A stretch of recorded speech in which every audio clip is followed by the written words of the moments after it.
ओम नमः शिवाय। जय श्री राम साथियों। आज हम समझते हैं सती प्रथा को। सती प्रथा कैसे एक फिर कुप्रथा बन गई और बाद में इसको किस प्रकार से इसके ऊपर रोक लगाई गई, ये प्रथा क्या है। तो सर्वप्रथम इसकी जो शुरुआत है वो हुई हमारे देवादिदेव जो महादेव हैं उनकी पत्नी जो शिवा थी। फर्स्ट बार वो सती हुई। कहानी आप सबको पता है कि एक बार जो प्रजापति दक्ष थे उनके पिताजी, उन्होंने यज्ञ किया था और उसमें भगवान शिव को नहीं बुलाया गया था, इसलिए जो माता पार्वती जो थी, जो शिवा थी, उन्होंने अपने बिना बुलावे के भी अपने घर जाने का निर्णय किया और वो गई।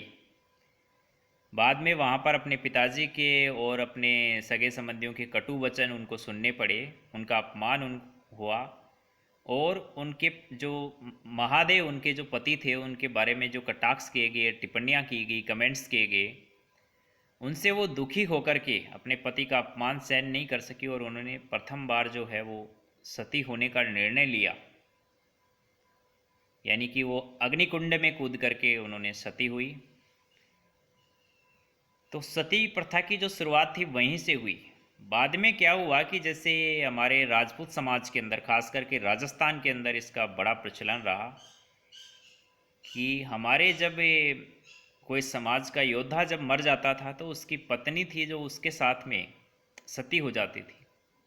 पहले हमारे यहाँ पे सतीत्व ज़्यादा था। आजकल तो खैर ये परंपरा भी नहीं रही और आजकल ये इतनी सतीवान स्त्री भी नहीं रही। तो फिर धीरे धीरे क्या हुआ कि जैसे जैसे स्त्रियों का सतीत्व गिरता गया और राजपूत योद्धा मरते गए, उस वक्त क्या हुआ कि कुछ लोगों ने ज़बरदस्ती भी महिलाओं को, यानी कि जो उनका पति मर गया उसके साथ जिंदा जलाना शुरू कर दिया। ये मुगल काल के बाद इस तरह की परंपरा आ गई, यानी कि इसे कुप्रथा हो गई है।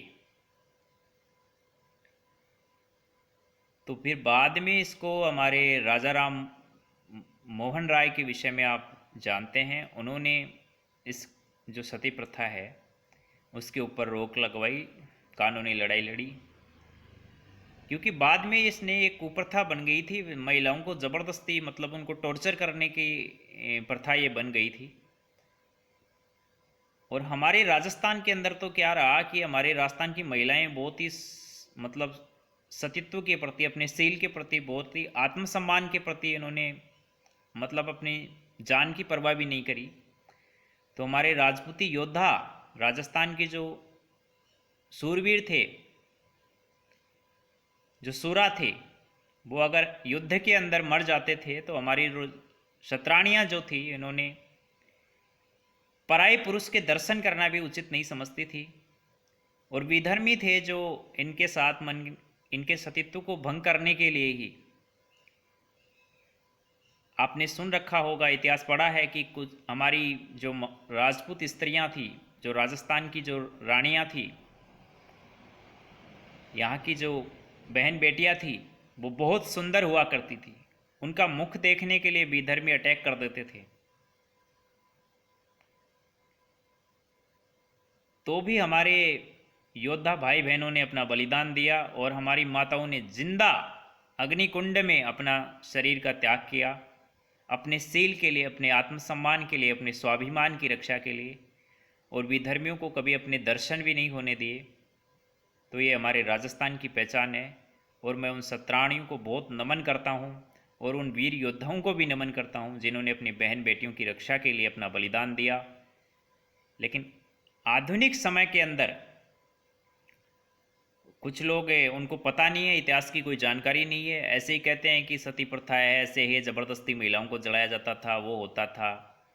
भाई ऐसा कुछ नहीं है। ये समय के साथ जो प्रथा है वो कुप्रथा में बदल जाती है, क्योंकि कुछ गलत लोगों के हाथ में ये प्रथाएं आ जाती हैं। जब शासन गलत लोगों के हाथों में होता है तो इस तरह की प्रथाएं समाज में गलत तरीके से पेश की जाती हैं।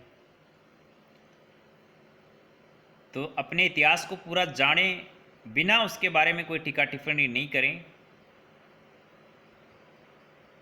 हमारे राजस्थान का गौरवशाली इतिहास रहा है, हमारे क्षत्राणियों का, हमारे राजपूतों का, हमारे राजपूत योद्धाओं का।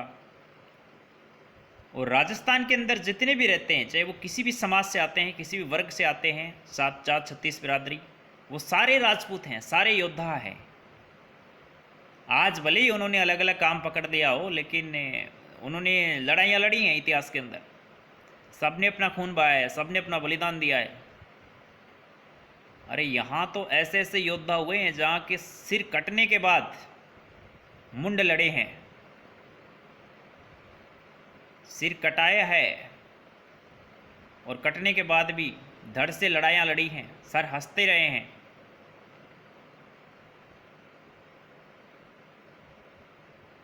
हमारे राजस्थान के जो खाटू श्याम जी हैं, इन्होंने भी देखो अपना सिर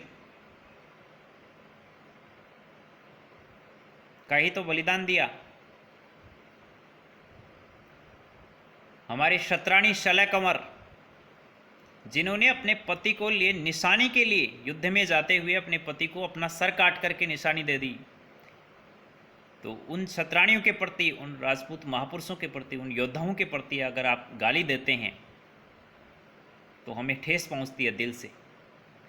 इसलिए अगर आपको जानकारी नहीं है इतिहास की, तो बिना पढ़े, बिना सोचे समझे, केवल इसलिए कि कोई समाज आपसे आगे बढ़ रहा है, कोई समाज आपसे ज़्यादा सक्षम है, संपन्न है, तो उसी की द्वेषतावश आप उसको गाली देते हैं, उसके महापुरुषों को गाली देते हैं, उसको नीचा दिखाने के लिए उनके महापुरुषों के खिलाफ गलत अफवाहें फैलाते हैं।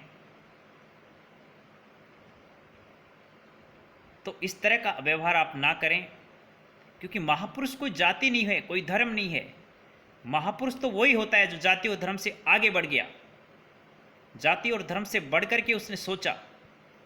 उन्होंने जब लड़ाइयाँ लड़ी तो उन्होंने अपने नहीं लड़ी, उन्होंने राजस्थान की, इस भारत की बेटी बहन बेटियों के लिए लड़ाइयाँ लड़ी। अपनी बहनों के लिए नहीं लड़ी, सबके लिए लड़ाइयाँ लड़ी। क्योंकि मुगल काल के अंदर इस देश के अंदर ये डोली जो प्रथा थी कि अपनी बहन बेटी जो भी सुंदर है उसको मुगलों के आगे परोस दो, तलवारों की बदौलत डराया गया, धमकाया गया। तो हमारे राजस्थान के योद्धाओं ने, सूरवीरों ने अपना बलिदान दिया, तो उसके लिए हमें उनका शुक्रिया कहना चाहिए, बहुत बहुत धन्यवाद कहना चाहिए। और उन राजपूत शतरानियों का उनका धन्यवाद देना चाहिए, माताओं का धन्यवाद देना चाहिए, जिन्होंने अपने जवान बेटों को बलिदान देने के लिए अपने खून से तिलक लगा करके विदा किया।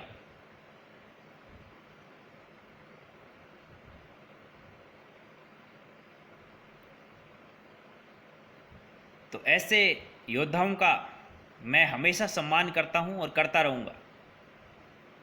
और मैं उपेक्षा भी करता हूं, आपसे आशा भी करता हूं कि आप भी महापुरुषों का सम्मान कीजिए।